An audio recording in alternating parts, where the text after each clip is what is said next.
Who's coming into this call, and thank you, Melanie, for pressing the record button. Welcome to this session, Empowering Communities Shaping Open Scholarly Publishing in Europe and Beyond. We're delighted to be able to put this webinar on. It's just gone past 4 o'clock in the UK and Ireland, and our colleagues on the mainland, it's 5 o'clock. So we're very keen to see everybody this evening for us, and whatever time it is for you. I should start off by saying my name is Graham Stone. I work at JISC in the UK. And we've been joking in the run up to this that I'm wearing, I think, at least 4 hats, possibly 5, for this webinar. But fortunately, you won't hear much from me. But what I will do is just quickly go through the program that we have for you today. So I'm going to start off with a little bit of an overview of the event, and then we're going to move into 3 presentations. We've got Neil Stern from OAPEN, who'll be talking about the PALOMERA project, Margo Bargheer from University of Göttingen, who'll be talking about Craft OA, and finally Pierre Mounier from Operas, who will be talking about DIAMAS.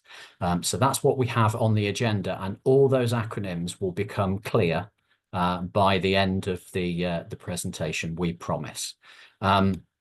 And talking of acronyms and other people to talk about very quickly, we know we have a lot of the Library Publishing Coalition community with us today, and we also have a lot of colleagues from IFLA, from the IFLA Library Publishing SIG. So for those of you who don't know each other, just a couple of quick slides.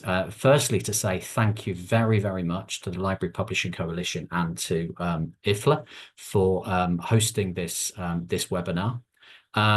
So for those who don't know, the Library Publishing Coalition is independent community-led membership association around, as it says, library publishing. And I should say from a UK point of view, JISC in the UK is very pleased to be a strategic partner of the Library Publishing Coalition. Also, a big thank you as well to the IFLA Library Publishing Special Interest Group. Goodness me, if we've been around for 6 years, I can't quite believe that. But basically, this is global, part of IFLA. We've started out as a special interest group, and we are on our way to hopefully become an IFLA section in the near future. I say we because I'm also very pleased to be, in a personal capacity, on the committee of the Library Publishing SIG as well.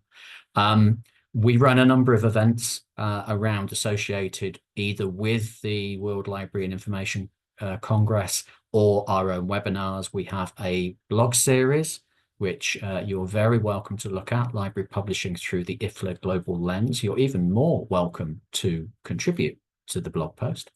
And we also, in conjunction with the Library Publishing Coalition, the Global Library Publishing Map is also part of our SIG. And there's a link in there with the DIAMAS project as well around publishing. So those are our 2 hosts for today. I should say that Melanie Schlosser is on board from LPC, who will be handling any issues that we get today. And we've also got Jane Bogle from IFLA as well. A little bit of housekeeping for everybody so that we all know what we're doing. We've set the event up in webinar mode, as you will see, so you cannot unmute yourselves in the webinar. If you have any logistical issues with the webinar, please use the chat pane for that, and we will hopefully, Melanie, hopefully will be able to assist. You can also use that for general discussion and to talk to each other as well in the presentations. You will also see that we have a Q&A pane as well. We welcome as many questions as possible to our speakers today. So please, can you add the questions in the Q&A pane? It makes it much easier for us to find them and to read them, because if the chat's going away with lots of conversation, we need to know where the Q&A stuff is. And our colleague Jane Bogle will be monitoring and hosting the Q&A. As you will have seen, we're recording the webinar, and that will be made available along with all of the speaker slides after the webinar via Zenodo and through your chosen area. So either Library Publishing Coalition, IFLA, or the different project channels. Will make sure that is all available for you. I think that's probably all I was going to say. As I say, well, what we'll do is we'll go to each session in turn, and we will take Q&A after each session because the projects are all slightly different. And one thing I did forget to say is one of the things to mention on these projects is first up, I will introduce Niels for the session on PALOMERA. That is on open access books. The other two projects cover Diamond Open Access, and we will also give you a little bit of explanation as to what we mean by Diamond, but to sort of make the difference that PALOMERA is OA, Big OA, and then Craft OA and DIAMAS looking at Diamond Open Access.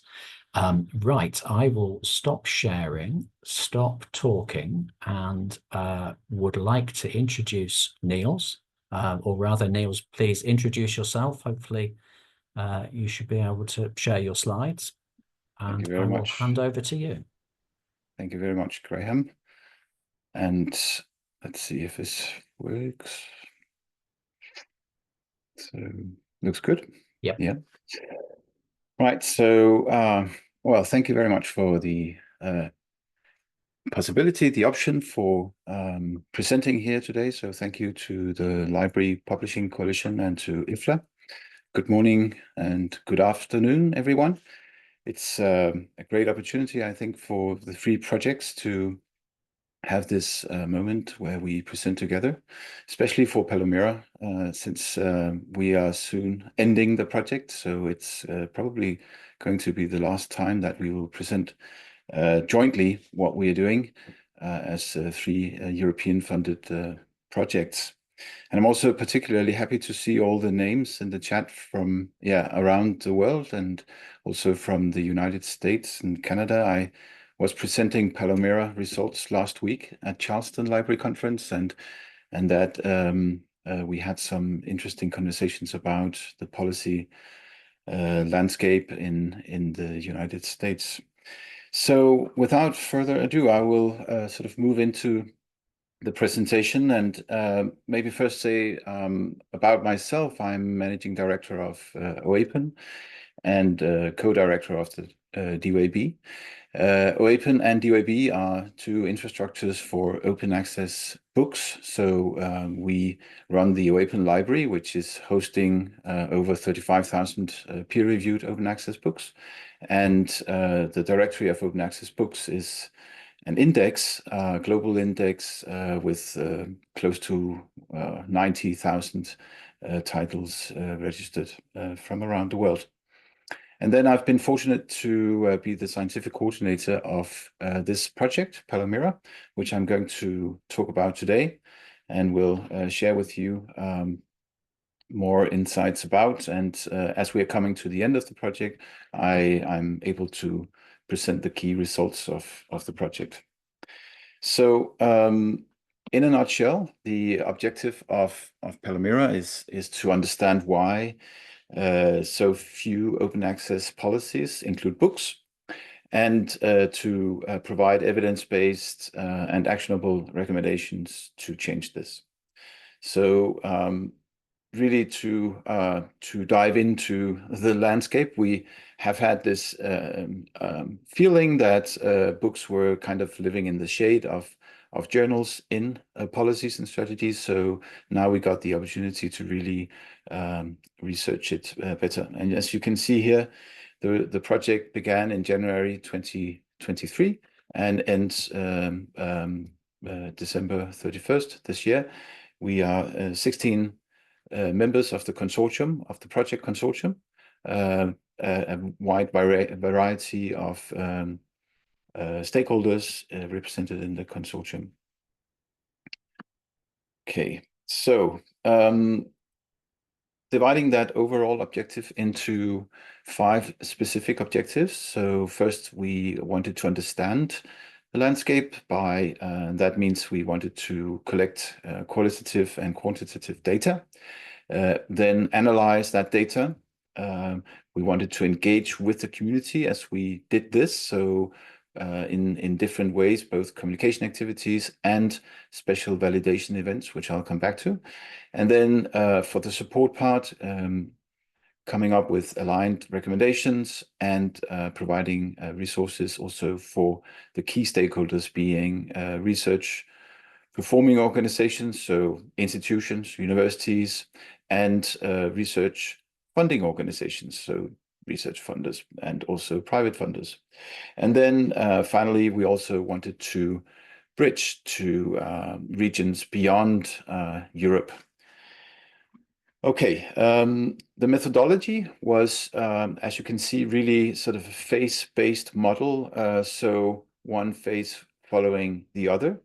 And since it's a 2-year project only, we were quite busy, and we have been really busy throughout the project and very dependent on each step of the project. So the first phase of collecting the data was feeding into the second phase, doing the analysis, which then fed into the recommendations part, because the recommendations should be based on evidence, and therefore you would have this kind of cascading model. Then you see the 3 arrows. So after each of these phases, we had a validation event where we consulted relevant stakeholders to validate our findings and to give us input to other things we could also do and correct things if we had missed details or otherwise. So that was a very helpful way of engaging with the community, but also making sure that we were kind of on the right track. Then moving on to the sort of the key results of the project. So there are quite a few results, I would say, but just choosing the 5 that I see as probably the most important ones. So we have created a knowledge base. We have performed research that we have published. We have developed recommendations. We have designed a policy development tool, and we have created a funder forum. So I will go through each of these 5 with some more details. So first, the knowledge base, which you can access through the QR code here. It's an open repository. It's based on DSpace. And the knowledge base consists of around 250 policy documents, of which not all, but quite a few contain policies that include books. And of course, those are the policies that we're most interested in to understand what they look like. And so we have, based on our methodology, tagged these documents and translated extracts that are particularly important to books. So we have translated from any local European language where we found the policies into English. We have researched 39 countries across the wider sort of European research area. So there are really many, there's a great variety of funder and institutional policies in the database. And next to the policies, we have also around 400 policy-related documents that can be found in the knowledge base. So you can search the knowledge base, you can browse it, and if you browse, for example, by subject, you can go to any particular country, and then you can see what we found in this country. And of course, we have been doing a lot of research. We have done our best efforts, but we could still have missed, of course, policies and strategies. Absolutely. So we will be inviting institutions and funders to add to this knowledge base beyond the project, and also for those who have their policies in there to update them. And this is a workflow we are currently building, how to get new policies into the knowledge base. So a rich information resource, which we have already exploited in the way that we have used this existing OA Books toolkit, which is operated by OAPEN with a big editorial advisory board connected to it. And this is a toolkit that was developed 4 years ago to help authors and those who support authors understand open access book publishing by writing up very short, easy, readable articles on all sorts of topics, licensing, peer review models, business models, and so on. For PALOMERA, we have then developed a new section which is on OA Books and policies and funding policies. And there you can find short articles that extract the findings of the analysis into these short articles. So that they are already available there. Then the research, I'm not going to go into details about this report that you can find through this QR code. It's a very a big report, around 150 pages. It's on Zenodo where you'll find it. But just to really emphasize that this research is probably the most comprehensive research we know of, at least that have been performed on policies. And now it provides a big resource, both in terms of methodology, I think, but also in terms of the findings, a big resource that can be further researched upon, of course, and we invite anyone to do that. For the purpose of PALOMERA, this research is fundamental to create what comes next, namely the recommendations, because these are the way in which we want to help all the stakeholders that are relevant to OA book publishing, but in particular also the research funders and the institutions. So these recommendations that we have developed, there are 42 recommendations, and we have provided recommendations per stakeholder. You can see the different stakeholders that we have addressed here. But we have also developed recommendations that are more general, and just to show you those.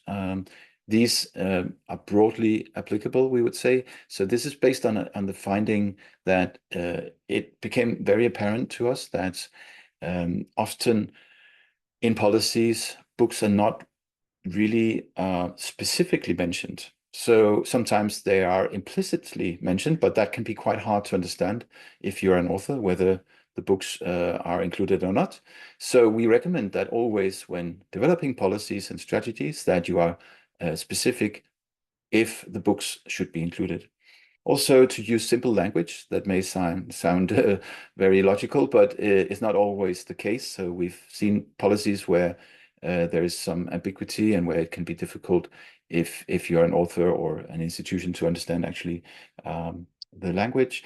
We would definitely encourage to raise awareness about OA books at all levels, and also for funders and institutions to consider alternative funding models to the book processing charges, and to engage with in collaboration with related stakeholders.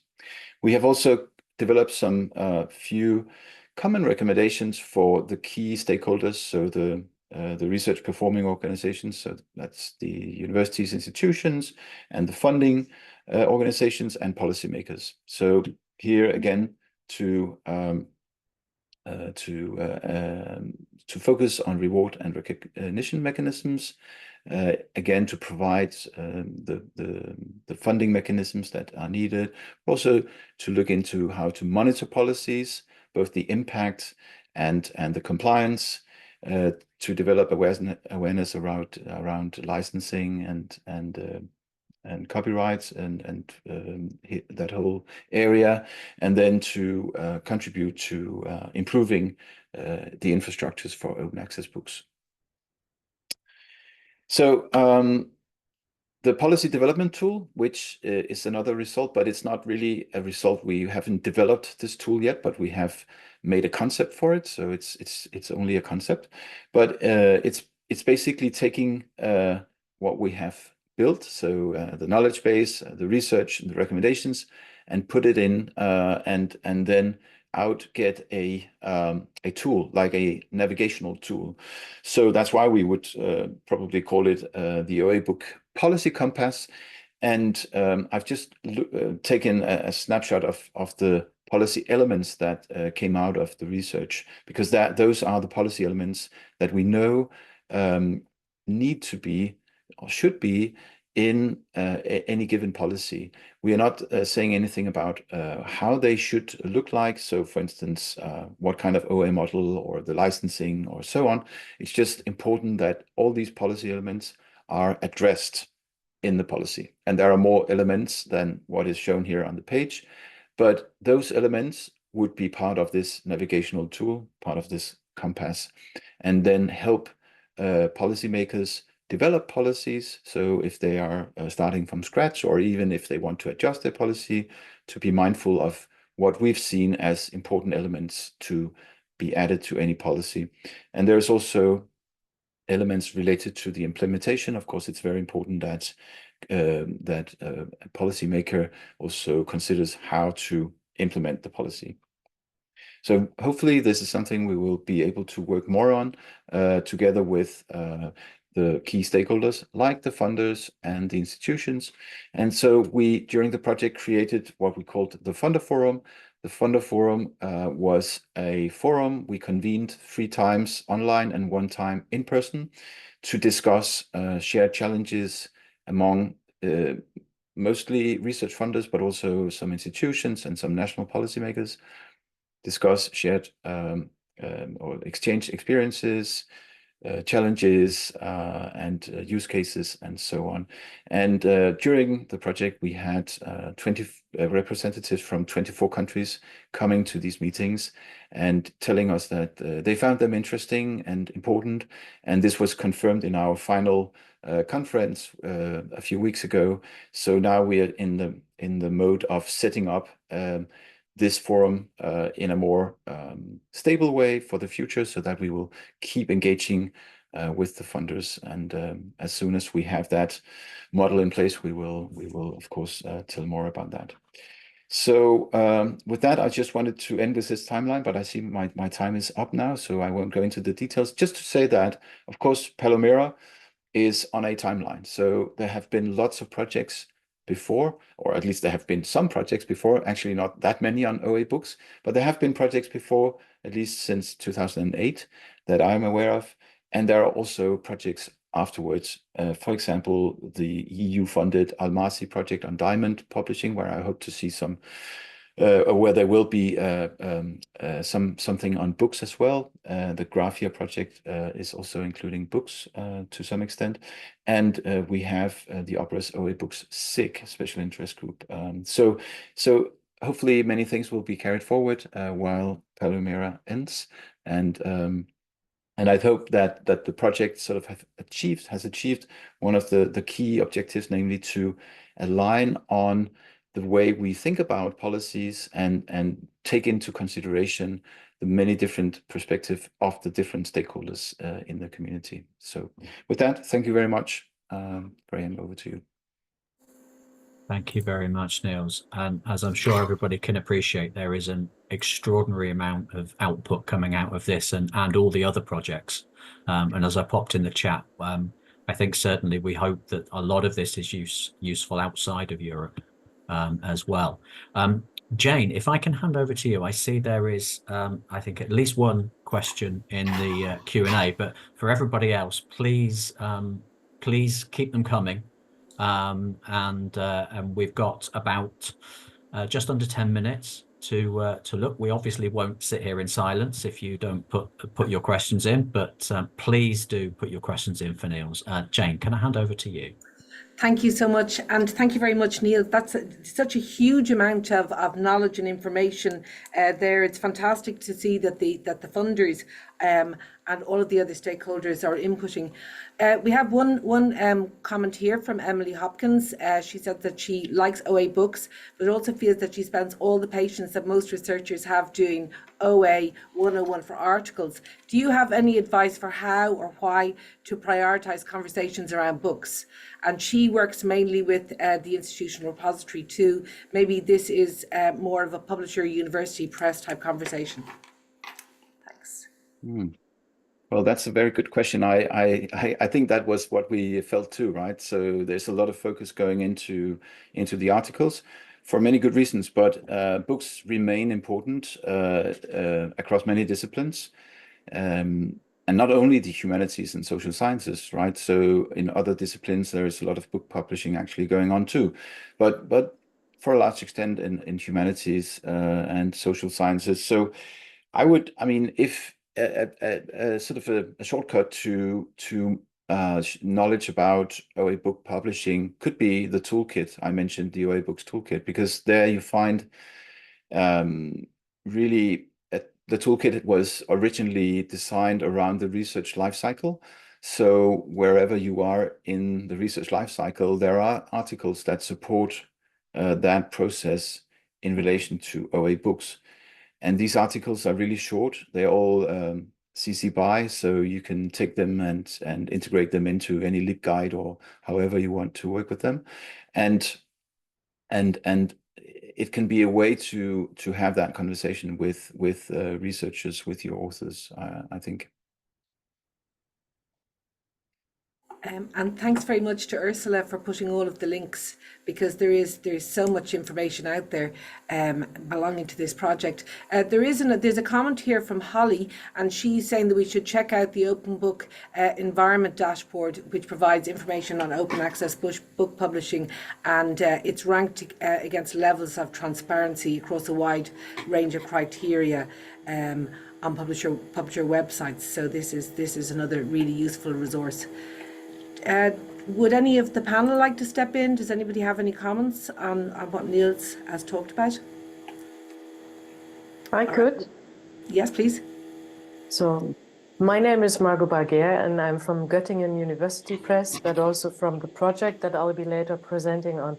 And one of the things that we find very helpful to get into the discussion is also to make sure that we understand the needs of these disciplines that do work with books. And it's not just humanities and social sciences, but it's also parts of the STM fields. And to also see where they come from, because often when we get into the conversations, we realize that people do object, for instance, that there are shortcomings to the printed book. Like they can't put in additional material, it's difficult to find, and yeah, maybe it's a prestigious press, but it's not really accessible to many of their students. So to also catch them with their needs, because as open access to books seems to be still in an early stage, which it isn't, but it seems like, we find that sometimes researchers are a bit hesitant, saying, no, I don't like this model at all. But to talk about them with the benefits that they would get from this very kind model, and not to get into the ideology around open access, that sometimes really helps. Excellent. Thank you, Margo. We have one other question in the chat. It's what were some especially surprising or unexpected findings from the project, Niels? And or was there nothing like this? Did the project mainly confirm what you expected?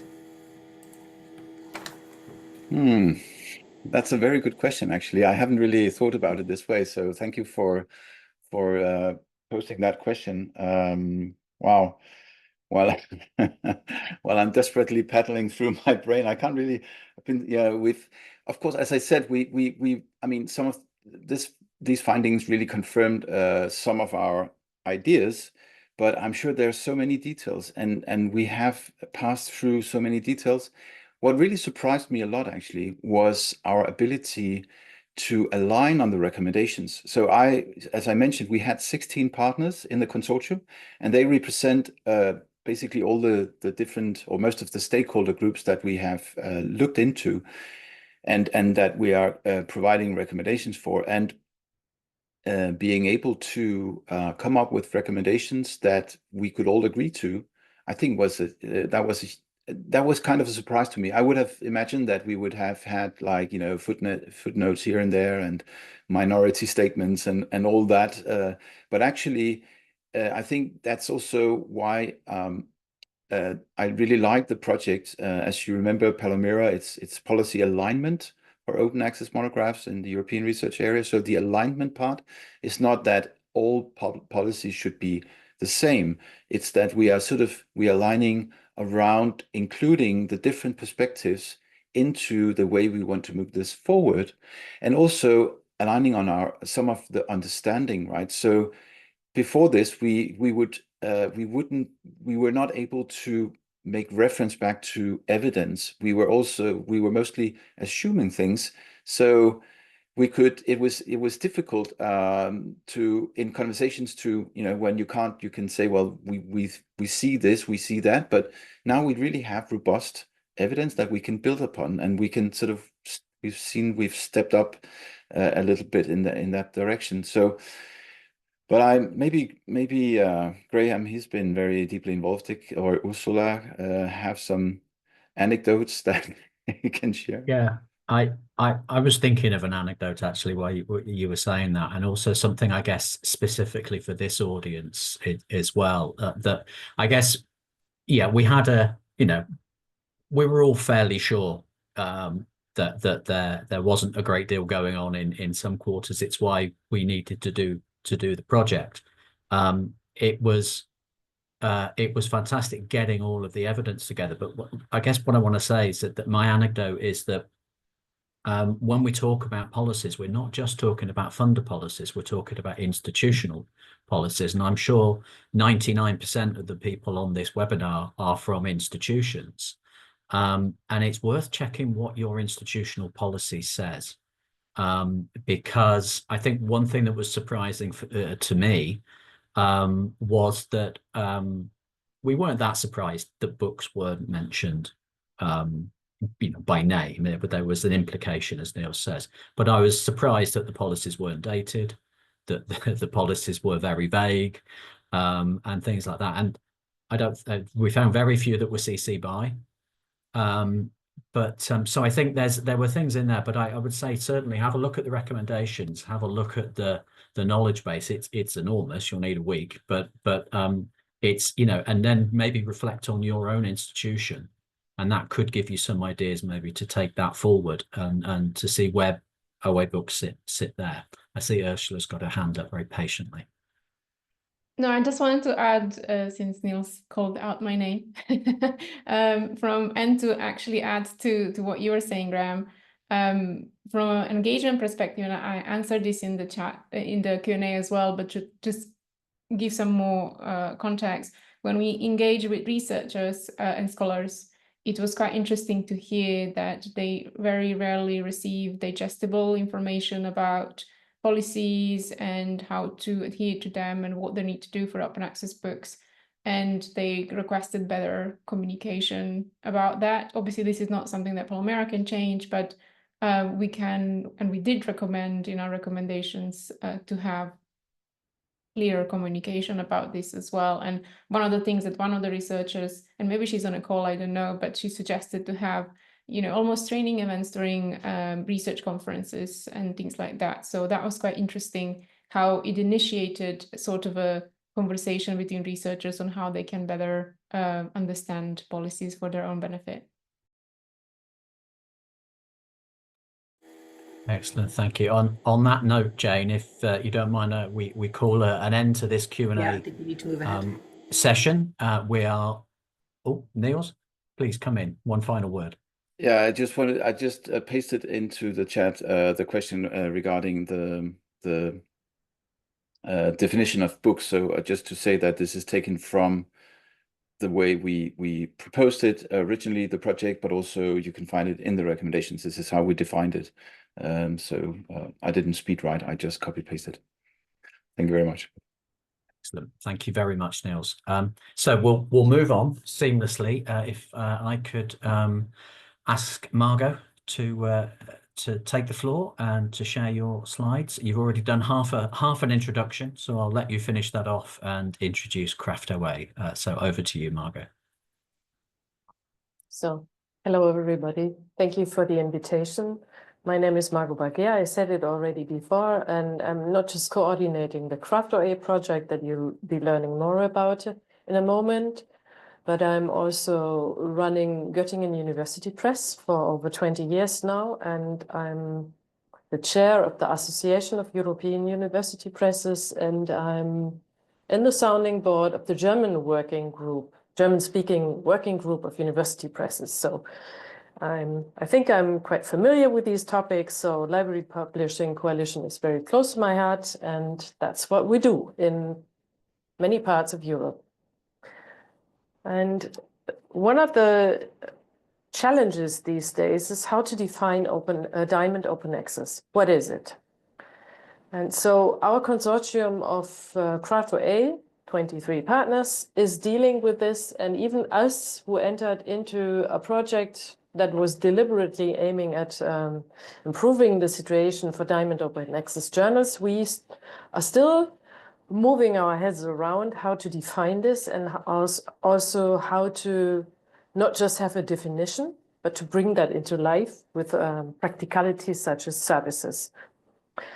And so in a nutshell, this is how Pierre, who is presenting after me, and Johan Rohrig have defined diamond open access as a scholarly communication model where research outputs are openly available. This we are familiar about. This is open access without charging fees to either authors or readers. Importantly, it is a model that is driven by scholarly communities, meaning that they are in the lead and have ownership of the content-related elements of scholarly communication. And we'll get into this a bit more deeper.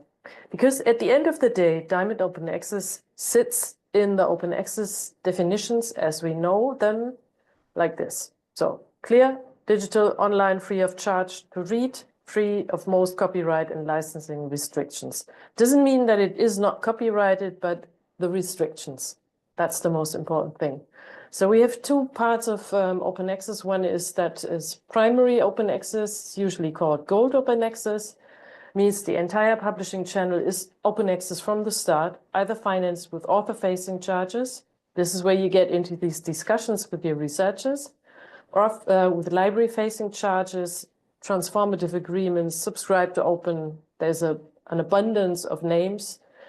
And also when it's investments into the publishing infrastructure. Parallel to this is the so-called parallel open access, meaning green open access. Original publishing channel is not open access. The right situation allows authors or their institutions to publish free version. Usually this kind of open access is also financed via investments into infrastructures, such as repositories, sometimes also with additional fees. And this is where our little diamond sits. It's when somebody decides to invest into publishing infrastructure that then afterwards can be used free of charge by authors, by readers, and hopefully also editors. The UNESCO consultation on diamond open access says it's also known as platinum open access, which means we are obviously trying to get above the definition of gold, so even better, platinum, diamond, non-commercial open access commons, and this open access form has a history. It didn't just come in the last years. It has a history in earlier forms of publishing, such as library publishing activities, subsidized university presses, preprint servers, community-led initiatives, and others. And I'd like to take you on a tiny little historic journey. That is so the scriptoriums of monasteries were adjacent to the libraries. So the stakeholders, in this case, the clerus, was producing its own knowledge, storing its own knowledge, and making sure that what they needed was disseminated among their stakeholder group. Then when industrial production was coming into force, experts such as printers and also dedicated publishers were taking over parts of the jobs. to serve the scientific community. And you all are familiar with the outcomes of this, that we do have a problem with the commercial sector, but the commercial sector has been growing like this for a reason. And the scientific part has always continuously developed its own approaches and also solutions, while the commercial sector started to get more knowledgeable, more profitable, and more efficient. But the public sector didn't stop. And we've seen things like ARPANET, and we've seen things like preprint servers that were driven by the needs of science to get where they needed to go. ARPANET also for political reasons, but the development was mostly scientific. And some of the carriers of library publishing, or the more scholarly-led part of the university press publishing, those are associations all over the world. They sit in Brazil, in Portugal, in Africa, and in Germany, and in Europe, wherever. So those are stakeholders bringing the system forward, because when OJS, Open Journal System, as an open source solution running full functionality platforms for journal publishing came in, it really was a game changer, because the journal growth based on Open Journal System was slowly going up. And by now we see like 25,000 journals operating with Open Journal System. And the vast majority of those is Diamond Open Access in its strictest sense, meaning it's run by science with communities in the lead. Of course, some commercial publishers use it, but mostly it's the public sector running these journals.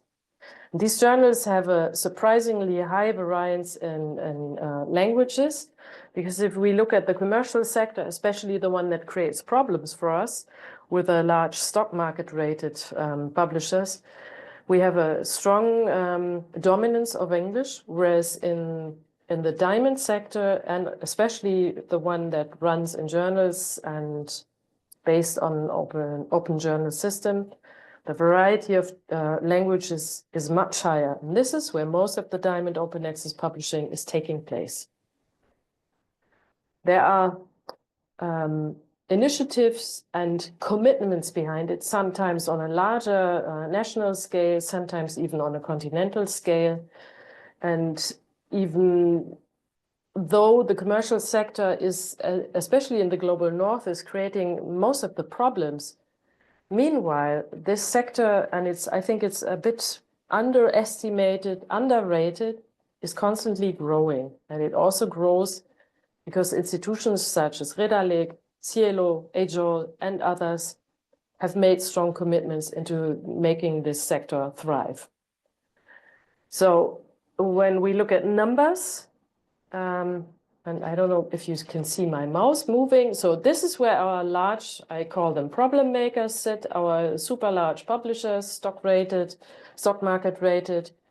They run altogether like 7,000 journals, whereas the smaller sector where the Diamond Open Access is happening, of very, very small publishers, meaning one journal is its own publisher, or 2 to 5 journals with one publisher, up to the small ones that run like 50 journals. This whole number, the aggregated number, is much higher than what the largest publishers offer. And when it comes to open access, and also and I really want to emphasize this, the quality control, high quality open access journals that are, otherwise you can't enter into the directory of open access journals. 65 of them manage to operate without charging fees to authors and without charging other funny fees. So this is what's going on in the Diamond sector. And it does gain momentum. Nevertheless, we have other things that are also going on. So in general, yes, open access is growing and is by now larger than the subscription sector. But when it comes to article processing charges, we really see it's beyond inflation, and it's the personally, I think it's just a sequel to the serials crisis. I'm fully in line with Sean Yong-Sing Ko. And I think there are some reasons behind it. One of the reasons is shareholder value. In contrast to this, we had, especially in Europe, we had some strong moves. And this was, for instance, that in 2021, we had a large study on the nature and also success of open access diamond journals. And one of the consequences was an action plan for diamond open access. And that action plan is in line that our projects, Craft.OA and DIAMAS, was Pierre is talking about later on, have been funded. And we had some strong policy declarations, such as the European Council on High Quality, Transparent, Open, Trustworthy, and Equitable Scholarly Publishing. And Diamond Open Access was seen as one of the routes towards it. We've seen in 2023 the first Global Diamond OA Summit in Mexico. This year is going to see the second Global Diamond Open Access Summit in South Africa. And in 2025, we'll see the launch of a European Diamond Capacity Hub. So in a nutshell, I'd say mainstream publishing totally relies on standardization and almost containerization, whereas in the Diamond Open Access sector, we don't see chaos, but we see many different approaches. We see journals and publishers that cater for various needs, such as multilingualism, different forms of reviewing, different forms of organizing their editorial workflows. And what combines them is their approach that they wouldn't want to charge their authors. They wouldn't want to create thresholds with charging fees. Because at the end of the day, if you charge fees for publishing, those who are coming from well-equipped institutions, often from the global north, have a high advantage, whereas others have not. And therefore, we think it's better to invest into the infrastructures than pumping more money into the mainstream form of open access. Therefore, we have these two projects, and I'll be mainly talking about Craft.OA, but many of the rationales of DIAMAS are very, very similar. And we want to evolve this whole institutional publishing landscape at large.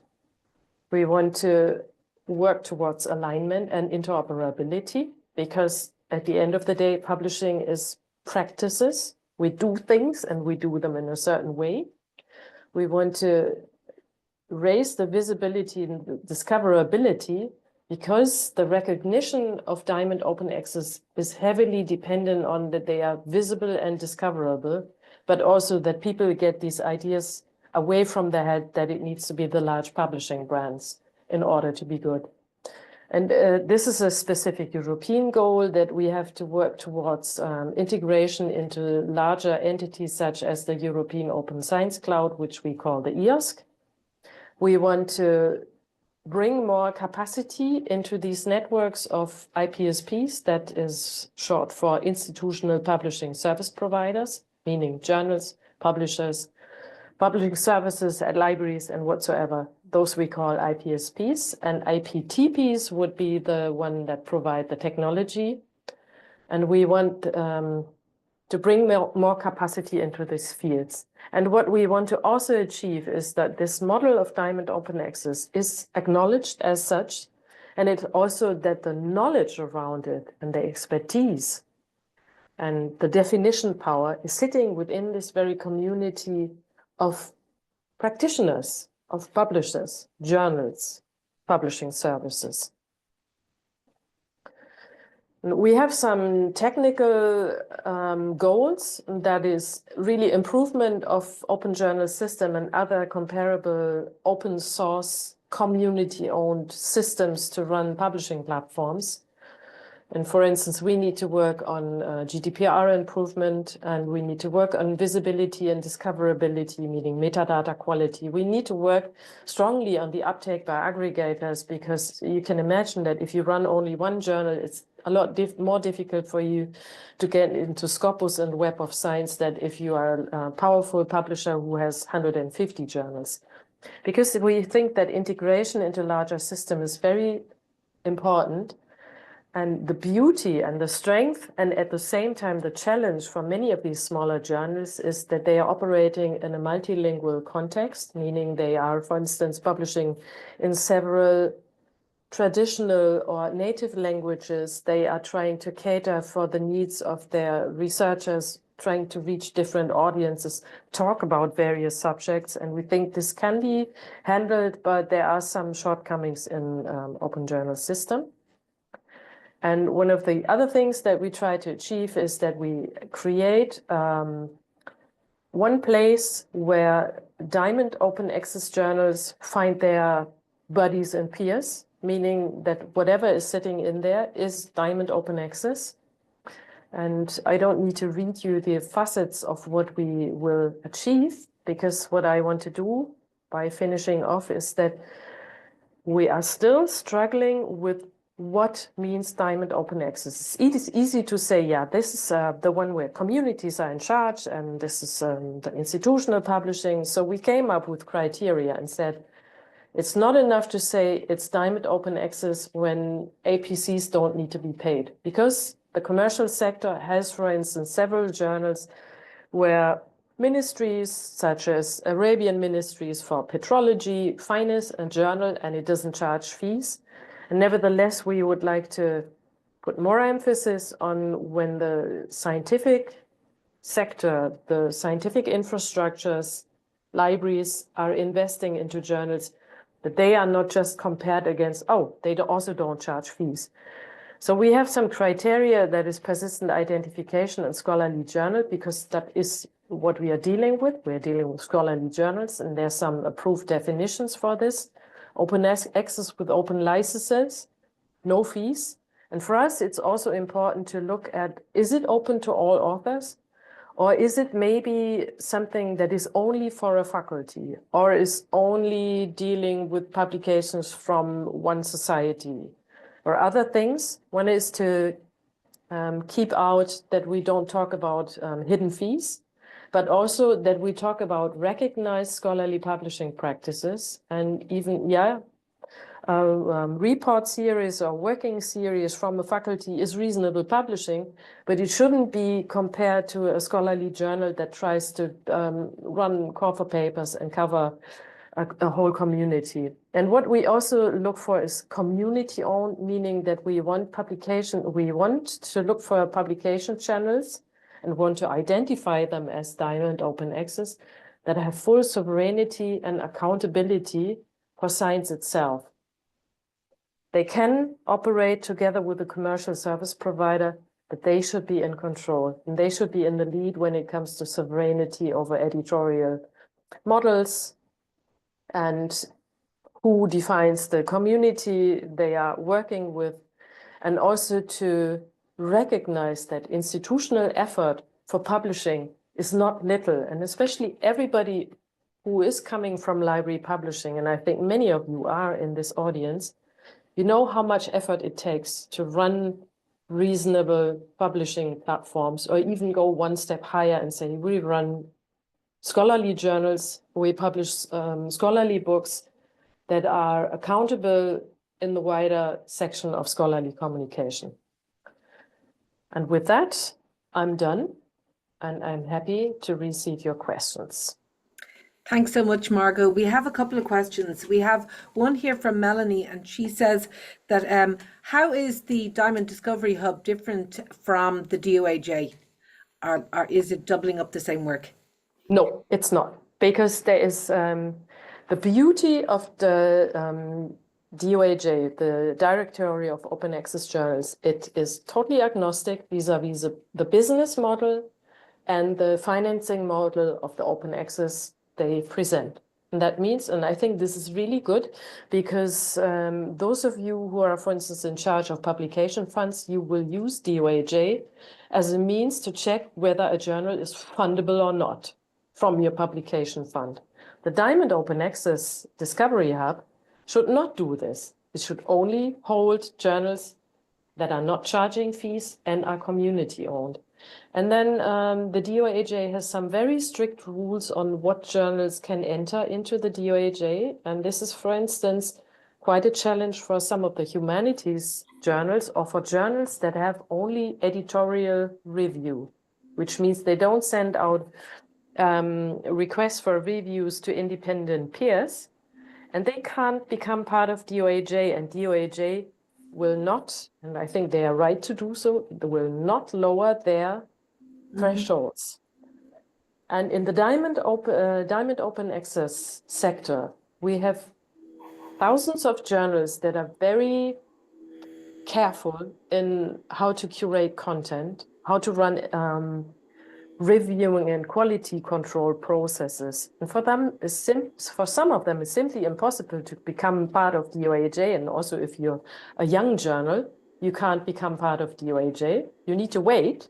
And that waiting spot should be, for instance, you sit along with your own peers, with your own crowd, Diamond journals.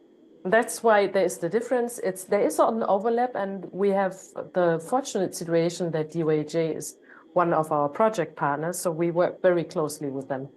And we improve each other's data. Okay. Thank you, Margo.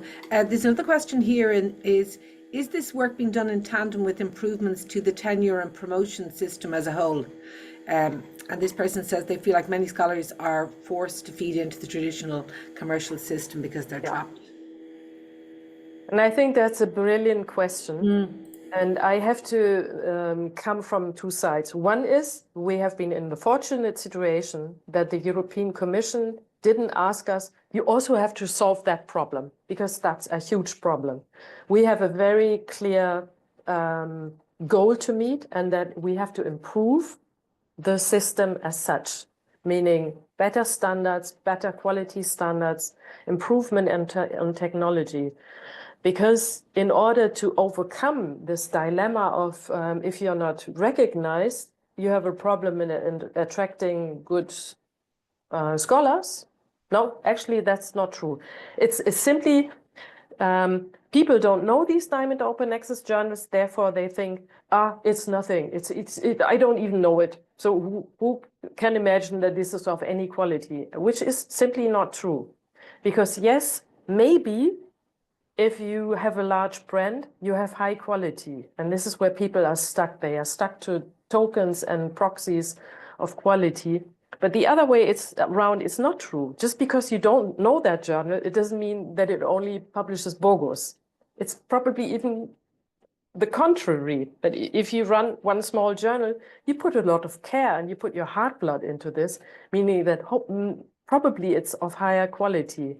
But where many of the Diamond Open Access journals suffer from, and this is really evidence-based, and this is why I'm so grateful for these projects, is they have a problem with visibility and discoverability, and they have a problem with being present at the aggregators, at the large aggregators, because most of them are too small to reach an economy of scale to say, okay, we solved this one. We have our fight with Web of Science. We get all of 150 journals at least ready to be approved by them. Whereas if you have only just a few journals or only one journal, the editors will focus on creating the next issue. They will focus on creating content and not trying to solve these aggregator problems. And so we won't solve this with Craft OA and DIAMAS, but we equip the journals better because this problem needs to be solved in the heads of funders, policymakers, high-level management, deans, faculties, not the journals. It's not the journals' problems, it's science problem. Sorry for this rant. Thanks so much, Margo. We have a couple more questions, but we're going to save them to the very end, if that's okay. So I'll just pass back to Graham. Thank you. Yeah, thanks, Jade. And many thanks, Margo. That was, well, it was a rant, but it was a rant that I think many of us were nodding quietly to ourselves as you said it. As Jane said, we've got a couple more questions, but I think at least one of them may well be answered by one of the slides that Pierre has. before introducing Pierre, just to say where Pierre is at the moment, and I won't say where he is, so we don't blame them directly for their internet connection. But there have been a couple of connectivity issues. So if Pierre cuts out for 5 or 10 seconds, nobody panic. He'll appear again, and we'll carry on seamlessly. If he disappears completely, apparently I will be presenting, which so everybody now, I hope, hopes Pierre doesn't disappear for that. So, but without further ado, Pierre, I'll hand over to you. Wish you good luck, and let you introduce your presentation. Thank you very much, Graham. So I can reveal where I am. I am at the French Ministry of Higher Education and Research, and unfortunately, it seems that they don't have the best internet connection, even there at the heart of the power in a very centralized country. So bear with me, and I'll try to do my presentation in good conditions. I will start sharing my slides with you. I hope you'll be able to see them full screen. Is it the case? Yes. Yes. Okay. Yeah. Okay, so thank you very much for the invitation. My name is Pierre Mounier. I am co-coordinator of ORPRAS. ORPRAS is the European research infrastructure dedicated to humanities and social open scholarly communication in humanities and social sciences. And I'm also the co-PI, so the co-scientific coordinator of the DIAMAS project with my colleague Johan Rorik, who is the executive director of Coalition S.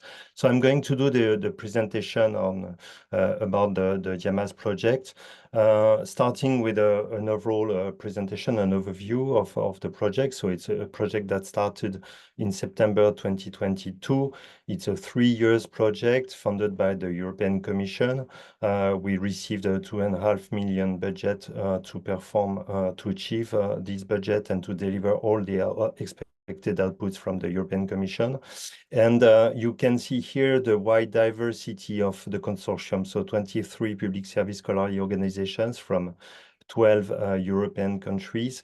What I find interesting in this consortium is that it's very diverse, not only in terms of countries represented from north, east, west, south parts of Europe, but also in terms of types of organizations. So you have universities, university libraries, but you have also research performing organizations, research funding organizations, infrastructures, of course, and you have a number of umbrella organizations who represent different types of communities, such as OASPA, for example, DOAJ, Spark Europe, etc.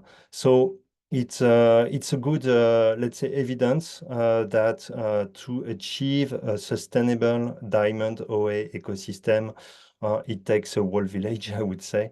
It takes the effort from all kinds of stakeholders from the scholarly communication sector and from research itself to combine their effort and to coordinate to provide this infrastructure and this ecosystem for the community. Basically, the DIAMAS project develops alongside 3 stages of development. So there was, during the first year, a surveying stage where we try to understand the landscape of diamond publishers and service providers across the European countries by doing a landscape survey. I will give you some details about that. And based on the results of this survey and the analysis of the existing literature on the domain, we started developing several tools and services to improve the coordination, the quality, and the sustainability of those diamond publishers and service providers. And now we are almost at the end of the second phase, and we have really started working on the final stage of the DIAMAS project, which is to formulate recommendations at different levels, at the level of the funding agencies, but also at the level of the policymakers, and of course at the level of the institutional leaders, so that they can combine their effort to better support the Diamond Open Access model. The project's objectives are quite simple. You have three main objectives. The first one is to provide the research community with an aligned, high quality and sustainable open access scholarly communication ecosystem around the DIAMAS model. The second objective is to create a community of supporting services and social, let's say, social infrastructures for DIAMAS publishers and service providers. And the third objective is to co-create and co-design with the community a number of common standards, guidelines, best practice, so that there is a progressive alignment of the community around the same level of quality expected by everyone.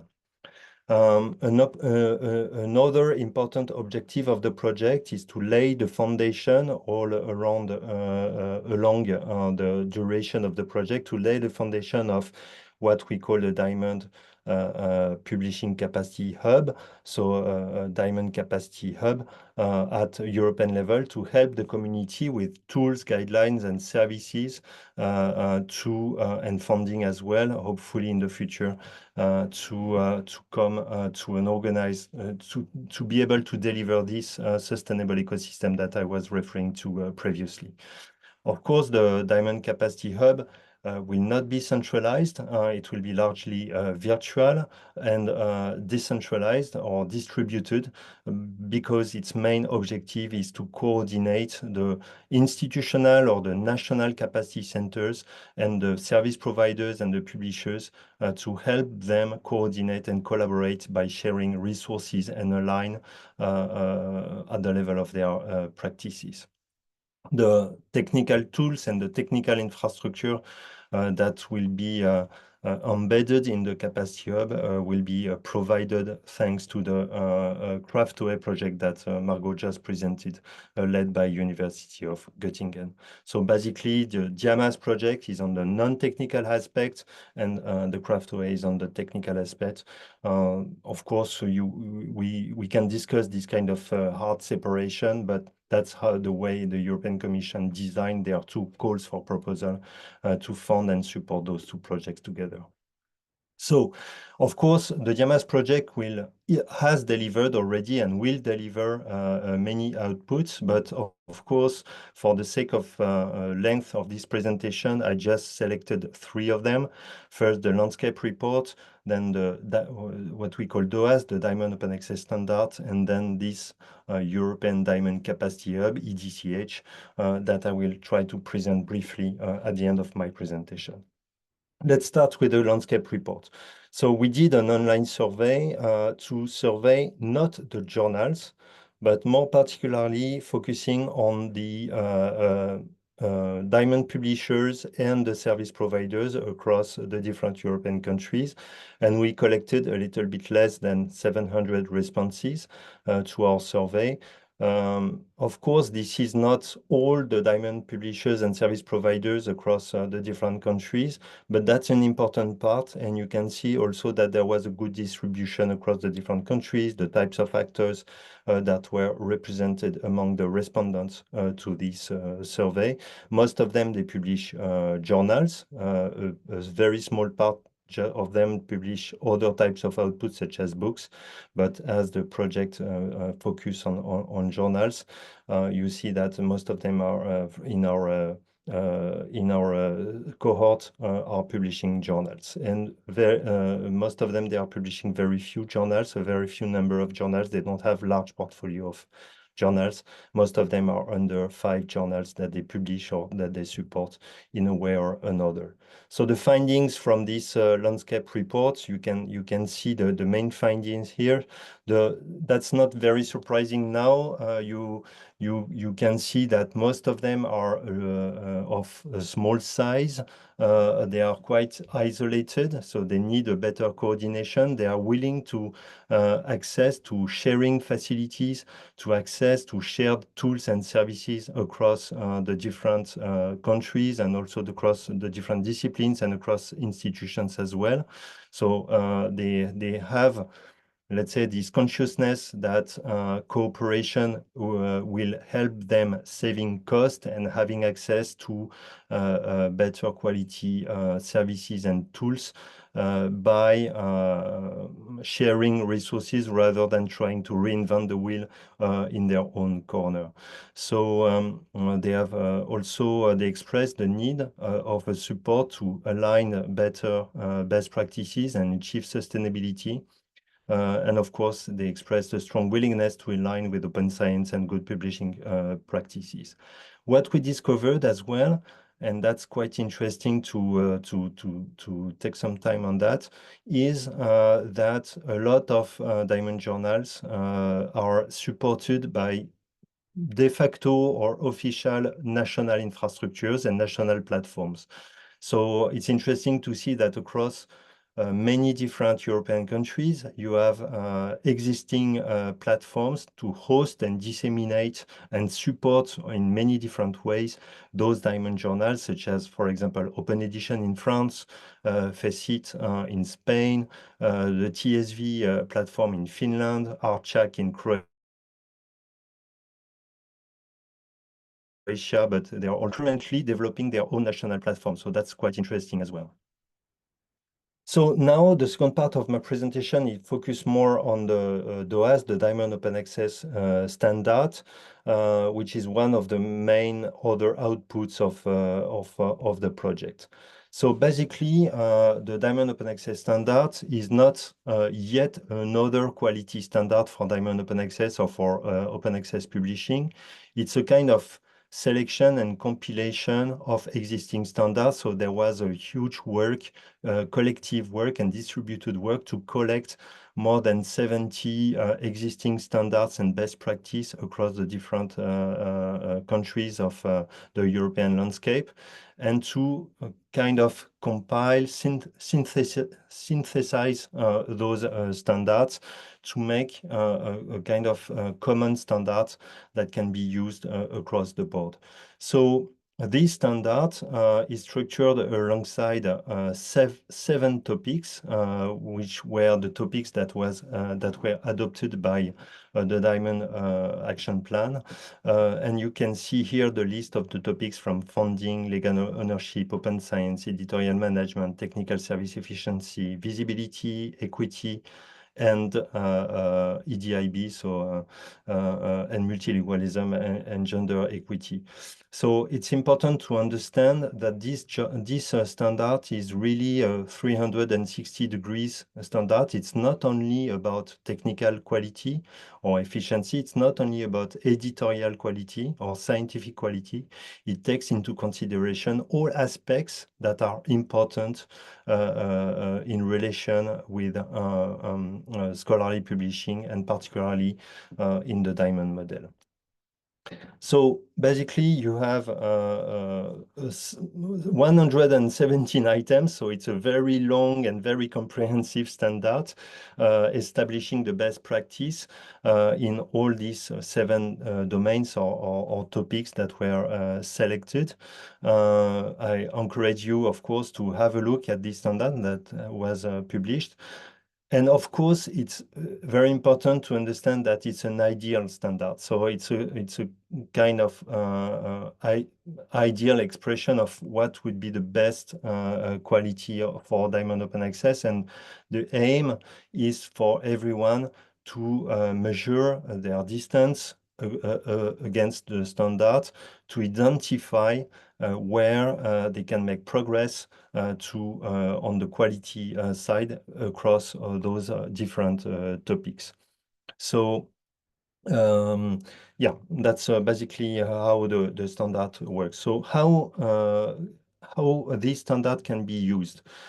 In complementarity with the standard, we developed what we call the self-assessment tool, and here you can see a basic presentation of the self-assessment tool. So basically, it's a website, so it's a platform where the publishers and the service providers can answer several questions related to the standard to self-evaluate where they are in terms of quality against the ideal situation that describes the standard. So Here you have the link to the standards. It's in production already, so you can already use it. It's self-assessment. It's not an assessment from someone else. It's really something developed by and for the diamond publishers and service provider to self-assess where they are in terms of quality by answering the question. So you can start by registering yourself, having your login, and then you start to answer the questions. At the end of the questionnaire, you will receive a report with a graphical representation about where are your strengths and where are your weaknesses, where you can start working more particularly to improve your situation if you are a publisher or a service provider. In complementarity with the standard, of course, because once you have identified your weaknesses, you need to find resources to help you improve your quality. And then you can have access to a tool suite, which is the next step for diamond publishers and service providers after having done their self-assessment. Once again, the tool suite that has been developed and created and designed under the lead of our dear Graham. Kudos for him for this important work. But this tool suite has been the result of a high and a huge collaborative effort. You see here all the people who participated in the elaboration of this tool suite. So basically, it has been elaborated by compiling and comparing 200 existing resources in 11 languages across Europe and maybe a bit outside of it. To set up or to write and publish a certain number of articles that would help publishers and diamond publishers and service providers find resources to make progress on their quality alongside the different items and the different topics or dimensions of the Diamond Open Access standard. It has been immediately translated in Spanish, Croatian, and Portuguese. A French translation is ongoing, and of course we are very looking forward to have more languages available across the board. It's structured around the 7 components of the Diamond Open Access standard. So you can see that those 7 components are really a structuration of all our work in DIAMAS across the different services and tools that we are developing. And this tool suite will be or is already available on a dedicated website that integrates what we call also the guidelines, which are more in-depth description of resources and best practice that has to be followed. So here I can give you an example of how it looks. You can go to the website where you have the address here, toolsuite.diamas.org. It's in beta mode, so be patient with us and be indulgent with us because it's still in beta. So we know that there are some flaws, some things to correct and improve, but at least you can have a first look at what it looks like. So on the website, you can have a list of different articles related to several topics. And here you have an example of an article that gives you the presentation of the abstract of the article, the main text, but you can see here also on the right side of the screen that there are several tags that helps navigate across the different articles through different, let's say, paths that are defined by different topics. Here you can see the text, and at the end of every article, you have also related tool suite articles, related guidelines, if you want to go further into details, and of course, a list of reference that can be consulted to improve knowledge about the topic that is addressed by this article. This is my last slide. I just want to tell you that the construction of the European Diamond Capacity Hub is still in progress. We have been working hard on it during the last months, and we are very happy to be able to announce to you that it will be officially and publicly launched early next year. During the so in January 14 and 15, it will take place in Madrid at the National Museum for Science and Technology in Madrid, and that will be the official launch of this European Diamond Capacity Hub that will provide the community with a coordination framework, services, and tools to help institutions, national infrastructures, disciplinary infrastructures, service providers and publishers, libraries, of course, to align better, to have access to shared resources, and to set up and develop what we all want to develop, which is this sustainable ecosystem for the Diamond open access model for the sake of the research community. So thank you very much for listening to me. Thanks so much, Pierre.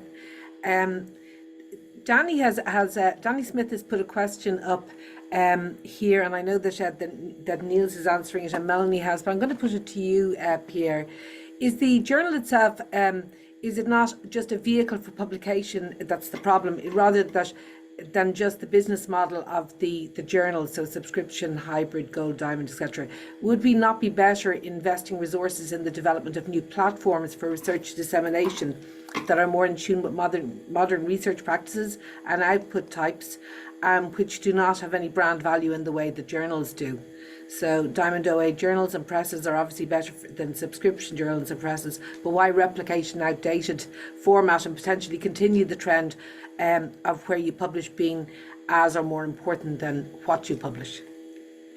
So if you have some comments on that. Margo, please go ahead.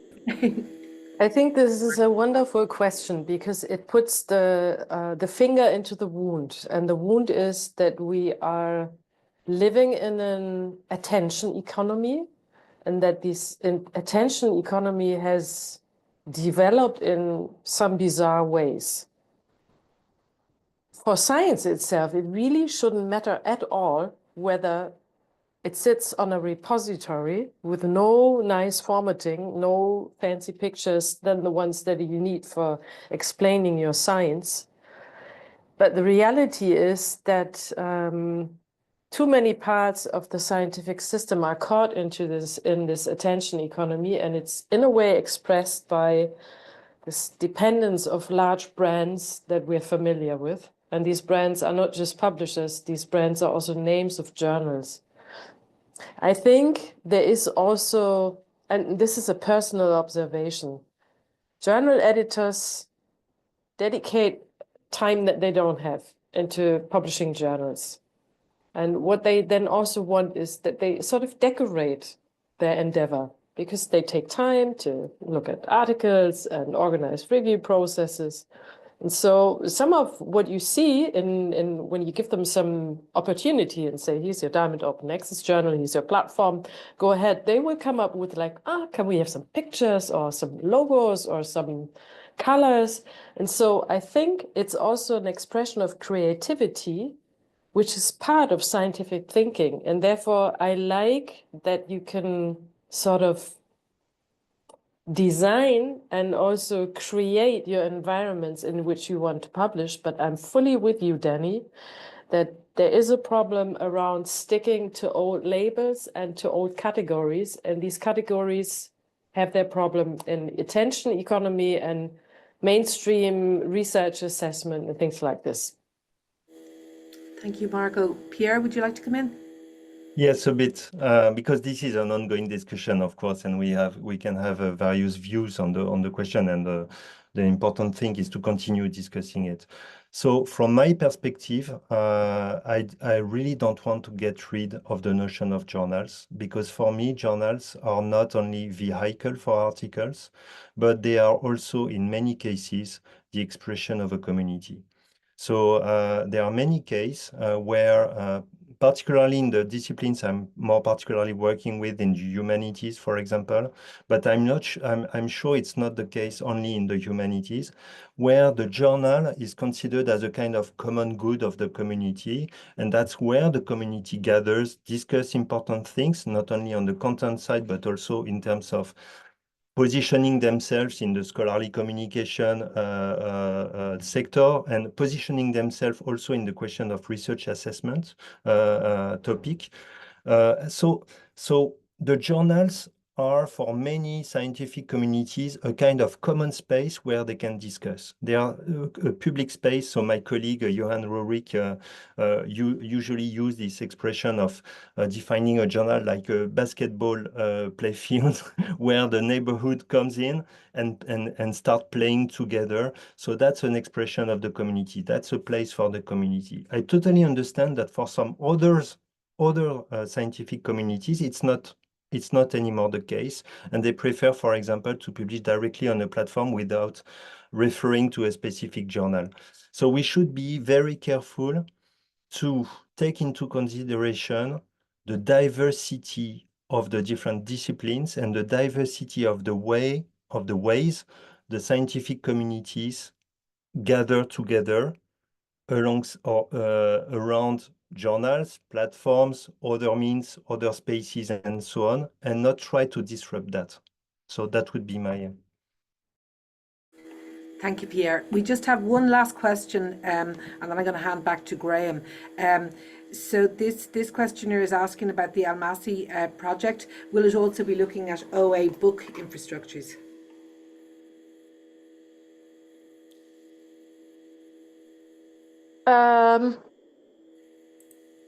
I think we didn't cover this because the way that European projects run is the European Commission asks you to do a certain thing, then you hand in your proposal.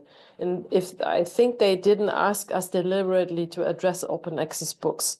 But the good thing is that in all these 3 projects that you heard now, we have many partners who are publishing platforms, publishing services themselves, and often we cover books and journals, meaning that we are fully aware there are some overlaps and there are some similarities, there are differences, which is good, but also challenging.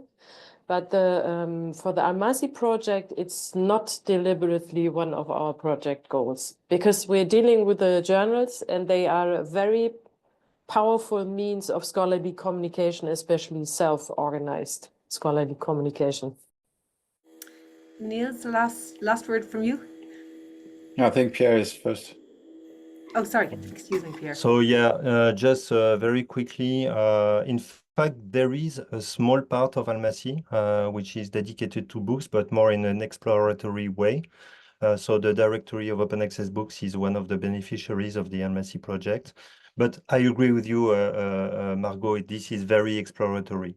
And what we would like would be to have another project in the future to support the development of the Diamond model, and particularly the development of the European Diamond Capacity Hub, and this time being able to include the specific issues or the specific challenges of the open access book publishing across the Diamond model. But Niels, you have more details about that, I guess.